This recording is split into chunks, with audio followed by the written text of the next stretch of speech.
இது என்னுடைய recent vlog. Coimbatore to Ambasamudram ஒரு சின்ன ப்ராஜெக்ட் ஒன்று பேப்பர் மில்லில் ஒரு அப்டேஷன் ஒர்க்குக்காக போயிருந்தேன். ஸோ முன்னத்து நாள் நைட்டு கோயம்புத்தூர்லேருந்து பஸ் அம்பாசமுத்திரம் புக் பண்ணியாச்சு. So early morning almost reach ஆகிடுச்சு Cheranmahadevi 6 o'clock. So Cheranmahadevi to Kallidaikurichi Ambasamudram nearly about 30 minutes travelling இருந்து. ஸோ எந்திரிச்சு உட்காந்துட்டு வீடியோ எடுக்க ஆரம்பிச்சிட்டேன். நல்ல ஒரு ஏர்லி மார்னிங் சன்செட் அப்ரோச் ஆகிட்டு இருந்தது. ஸோ நல்ல ஒரு தூக்கம். பஸ்ஸில் ஸ்லீப்பர் கோச் தான் போட்டிருந்தேன். ஸோ நல்லா தூங்கி எந்திரிச்சாச்சு. 1 மணி நேரம் தூங்கியிருப்பேன். ஆல்மோஸ்ட் ரீச் ஆயாச்சு அம்பாசமுத்திரம். இறங்க போகிறதுனால அப்படியே முன்னாடி நின்னாச்சு. அங்கே ஆல்ரெடி நான் 2-3 years பிஃபோர் வந்திருக்கும்போது இங்கே அம்பாசமுத்திரத்தில் இந்த அம்பை கிராண்டுங்கிற ஹோட்டலில் தான் தங்கியிருந்தேன். ரூம் நல்லாவே இருக்கும், ஸ்பேசியஸாக இருந்தது. நல்லா ஒரு மெயின் ரோட்லேயே இருக்கும், ஈஸி ஆக்சஸபிள். பஸ் ஹோட்டல் முன்னாடியே இறக்கிடுவாங்க. ஸோ இறங்கி செக்இன் பண்ணியாச்சு. ரொம்ப ஸ்பேசியஸாக இருந்தது. ரெஸ்ட் ரூம் ஆல்மோஸ்ட் ஓகே தான். எங்கே போனாலும் ஃபஸ்ட்டு ரெஸ்ட் ரூமாக தான் நம்ம ப்ரையாரிட்டைஸ் பண்ணுவோம், எப்படி இருக்குது அப்படின்ட்டு. ஸோ ஆல்மோஸ்ட் எப்பவும் போனாலும் நான் ரூமை ஒரு சின்ன வீடியோ எடுத்துருவேன் பை சேஃப்டி பர்பஸ்க்காக. இந்த ரூமில் அட்டாச்சு பால்கனி இருந்தது, நல்லாவே இருந்தது. ஆக்சுவலாக நான் செக்இன் பண்ணிவிட்டு பால்கனி ஓப்பன் பண்ணி பார்க்கும்போது அப்படியே சன்ரைசிங் மூமெண்ட். ஆக்சுவலாக 6:40 நியர்லி அபவுட் 7 o'clock. ஸோ அந்த சன்ரைசிங் நல்லாவே தெரிஞ்சது. ஸோ இங்கே ஒரு 4-5 நாள் இருந்து நான். ஸோ டெய்லி மார்னிங் அப்படியே எழுந்திரிச்சு அங்கே ஒரு 15 to 20 minutes ஒரு காஃபி வாங்கி நாங்கள் உட்காந்து குடித்தா சூப்பராக இருந்தது. ஸோ ரூமை செக்இன் பண்ணிவிட்டு இதுக்கப்புறம் நான் ரெடி ஆகிட்டு வண்டிக்கு கூப்பிட்டு சொன்னோம்னா அங்கேருந்து அரேஞ்ச் பண்ணுவாங்க. கம்பெனியிலேருந்து வெஹிக்கிள் வந்துடும். ஸோ அதுக்குள்ளார நம்ம ரெஃப்ரெஷ் ஆகிட்டு பிரேக்ஃபாஸ்ட்டை முடிச்சுட்டு கால் பண்ணுனா நம்மளுக்கு பிக்கப்புக்கு வண்டி அனுப்பிச்சிடுவாங்க. ஸோ பிக்கப் அண்ட் ட்ராப் கம்பெனிலேயே பண்ணிடுவாங்க. ஸோ மார்னிங் நான் சின்ன தூக்கம் ஒன்று போட்டுட்டு காலையில் ரெடி ஆயாச்சு. அவ்வளோதான், வண்டி வந்துருச்சு. வண்டியில் ஸ்டார்ட் பண்ணிட்டோம் கிளம்புறக்கு. அப்போ தான் அந்த அம்பாசமுத்திரத்தில் புது பைபாஸ் ஒன்று ஒரு 1 year பிஃபோர் ஓப்பன் பண்ணியிருக்கிறாங்க. கல்லடைக்குறிச்சி அம்பாசமுத்திரம் இதெல்லாம் பைபாஸ் பண்ணி பாபநாசம் போகிறவங்க அதை கட் பண்ணி போகிறக்காக ஒரு பைபாஸ் ஒன்று போட்டிருந்தாங்க. ஸோ அந்த வியூ தான் இது. ஸோ ஈஸியாக இருந்தது. கரெக்டாக அம்பாசமுத்திரம் ரயில்வே ஸ்டேஷன் கிட்டே போய் இந்த ரோடு லிங்க் ஆகும். கல்லடைக்குறிச்சிக்கு முன்னாடியே ரைட் எடுத்து அவுட்டர் ரிங் ரோடு மாதிரி 2 சிட்டியும் ரொம்ப கன்ஜஸ்டடாக இருக்கும் உள்ளுக்குள்ளார. ஸோ ஃபைனலி கம்பெனி ரீச் ஆயாச்சு. இது ஆல்மோஸ்ட்டு அந்த காட்டு வெஸ்டர்ன் காட்டுக்கு கீழே இருந்துச்சு இந்த கம்பெனி. இதுதான் என்னுடைய பேனல். ஒரு 2-3 years பிஃபோர் கமிஷனிங் பண்ணினது. எல்லாம் குதறி வச்சுருந்தாங்க மெயின்டெனன்ஸ் டீமிலிருந்து. ஸோ இதையெல்லாம் போய் அந்த பழைய டேட்டா ஒரு ரிட்ரைவ் பண்ணுறக்கே எனக்கு 1 day ஆயிடுச்சு. எதில் விட்டுட்டு போயிருந்தோம், எங்கே எதில் இப்போ பிளாக் ஆகிருக்குன்னு நல்லா பார்த்து நம்ம ரீஷெட்யூல் பண்ணணும் எல்லாத்தையுமே. ஸோ நிறையா டிரைவை மெயின்டெனன்ஸ் பர்பஸ்க்கு டம்மி பண்ணி வச்சுருந்தாங்க. நிறைய ஒயரிங் எல்லாம் ரொம்ப இதாக இருந்தது. ஸோ 3 yearsஸாக நமக்கு நான் ஸ்டாப்பாக ஓடி இருக்கு மிஷினு.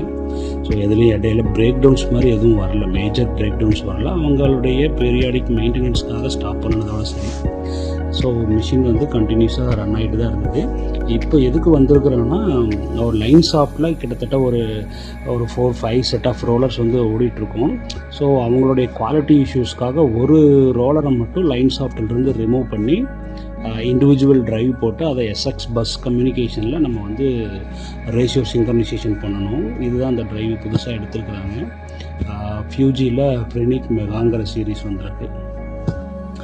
இது மிஷின் ஃபைனலாக எல்லாம் முடிச்சதுக்கப்புறம் மிஷின் ரன் பண்ணியாச்சு. ஒரு ஃப்ரீ ரன் விட்டுருந்தோம், ஒரு 15 minutes free run. So load sharing எல்லாம் எப்படி இருக்குன்னு பார்க்குறதுக்காக நியூ கமிஷனிங் டிரைவ்ஸையும் நம்ம அப்சர்வ் பண்ணணும். ஏதாவது ஓவர் லோட் ஏதாவது டிடெக்ட் ஆகுதான்னு பார்க்குறதுக்காக. ஸோ இதுதான் அந்த லைன் ஷாஃப்ட்டு. ஸோ இந்த லைன் ஷாஃப்ட்டில் ஆக்சுவலாக அங்கங்கே டேப்பிங் பண்ணி ஆர்பிஎம்மை அந்த கியர் பாக்ஸ்க்கு இன்புட்டு கொடுத்து கியர்லேருந்து அவுட்புட் எடுத்துக்குவாங்க. ஸோ இது ஒரு கன்வென்ஷனல் மெத்தட் ஆக்சுவலாக பழைய டைப்பு. ஸோ இந்த ரோலர் தான் அட்ஜஸ்ட் பண்ணி இந்த பெல்ட்டுடைய பொசிஷனை சேஞ்ச் பண்ணி ஆர்பிஎம் வேரி பண்ணிக்குவாங்க முன்னாடி. பட் அது சர்டன் ஆர்பிஎம் மட்டும்தான் வேரி பண்ண முடியும், ரொம்ப வேரி பண்ண முடியாது. இந்த ரோலருக்குள்ளார பேப்பர் ஃபீடிங் பொழுதெல்லாம் வந்து பேப்பர் லூஸ் டைட்டன் வந்துச்சுன்னா அங்கே வந்து கட் ஆகிட்டே இருக்கும். ஸோ அதுக்காக ஒரு சர்டன் லெவல் வரைக்கும் இந்த பெல்ட்டை புள்ளி அட்ஜஸ்ட் பண்ணுறது மூலிமா ஆர்பிஎம் வேரி பண்ணிக்குவாங்க. அவங்க குவாலிட்டிக்கு இன்னும் எக்ஸசிவாக ஆர்பிஎம்மை வந்து வேரி பண்ணுற மாதிரி இருந்துச்சு. ஸோ தட் அதுக்காக இப்போ ஒரு ஐசோலேட் பண்ணிவிட்டு ஒரு புது ட்ரைவ் வந்து ஆட் பண்ணிட்டாங்க. அது எங்கன்னா பல்ப்புலேருந்து வெளியில் வந்ததுமே ஃபஸ்ட்டு ப்ரெஸ்ன்னு சொல்லுவாங்க. அதை அந்த ஃபஸ்ட் ப்ரெஸ்ஸில் தான் வந்து அந்த புது ரோலரை வந்து இப்போது ஆட் பண்ணியிருந்தோம். ஸோ இந்த மெக்கானிசம் இதெல்லாம் ப்ரெஸ் ரோலர்ஸ் எல்லாமே வந்து இனிஷியலாக போட்டதே தான். அதில் எதுவும் மாடிஃபிகேஷன் பண்ணலை.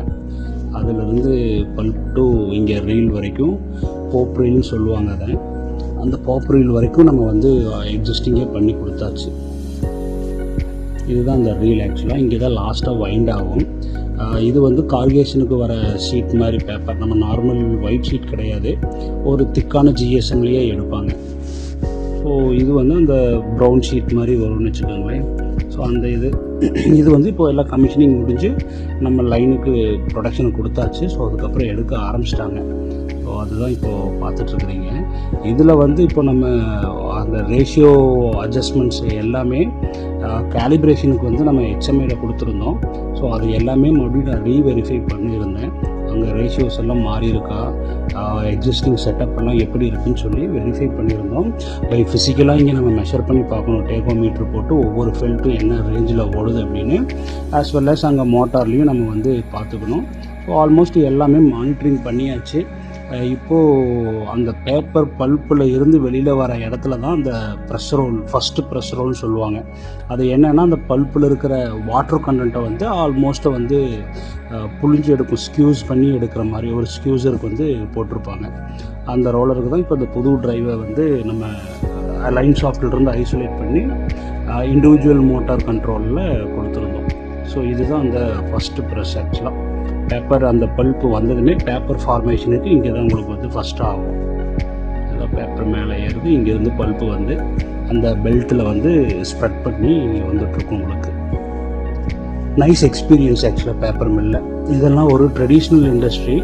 ஸோ இதில் ஒர்க் பண்ணும்பொழுது நம்மளுக்கு நிறைய லேர்ன் பண்ணிக்கலாம். நல்லா ஹியூஜ் மிஷினரிஸ், எல்லாமே ஹெவி டியூட்டி மிஷின்ஸு, மோட்டார்ஸ் எல்லாமே ஹெவி டியூட்டி. ஆல்மோஸ்ட் உங்களுக்கு வந்து 200 HP, 200 kilowatt, 190 kilowatt, 140 kilowatt, 110 kilowatt இந்த மாதிரி தான் இருக்கும். ரொம்ப லீஸ்ட்டாக தான் உங்களுக்கு வந்து ஒரு 30 கிலோவாட் அந்த மாதிரி ஓடிட்டுருக்கும். எல்லாமே ஹெவி டியூட்டி மிஷினரிஸ். நல்ல எக்ஸ்பீரியன்ஸ், நல்ல லேர்னிங். இங்கே ஆக்சுவலாக நிறைய டீம் ஒர்க் பண்ணிட்டு